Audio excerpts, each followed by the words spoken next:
Good morning, Oklahoma, and welcome to Cow-Calf Corner. It's that time of year as we move into the month of March where spring breeding season's just around the corner and bull sale season is in full swing. In the state of Oklahoma, we got a lot of outstanding purebred seed stock operations and a lot of bulls on the market at various sales as we move through this part of the year.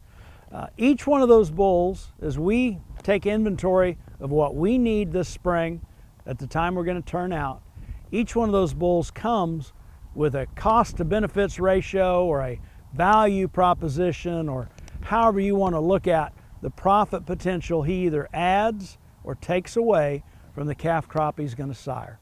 There's several assumptions and things we want to keep in mind as we evaluate that return on investment from a bull purchase or what he has to offer to our operation.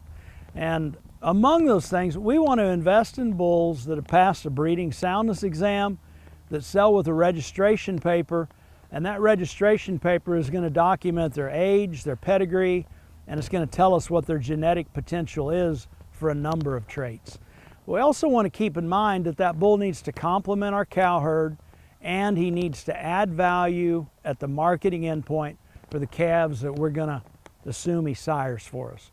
Over the lifetime of a bull, depending on how many cows we intend to use them on, we've all got to take into account about how many calves he's going to sire relative to that intended marketing endpoint, and we can effectively work through and figure relative to cost, what does a bull have the potential to add.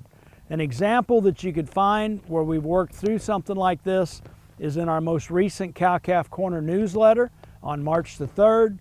But take, for example, you were looking to identify bulls to use as terminal sires, selling all the calves as yearlings. You could put an economic value on the yearling weight that they could potentially sire for you relative to a yearling weight EPD versus the cost or the investment, initial purchase price of that bull, and arrive at a budget for the bulls you're going to purchase. Evaluate this for your own operation. Keep in mind that you need to have a budget when you're buying bulls, but your budget needs to be realistic. And keep in mind that nothing can pay for themselves quicker than the right investment in the proper genetics for a cow-calf operation relative to your cow herd and the intended marketing endpoint for those calves.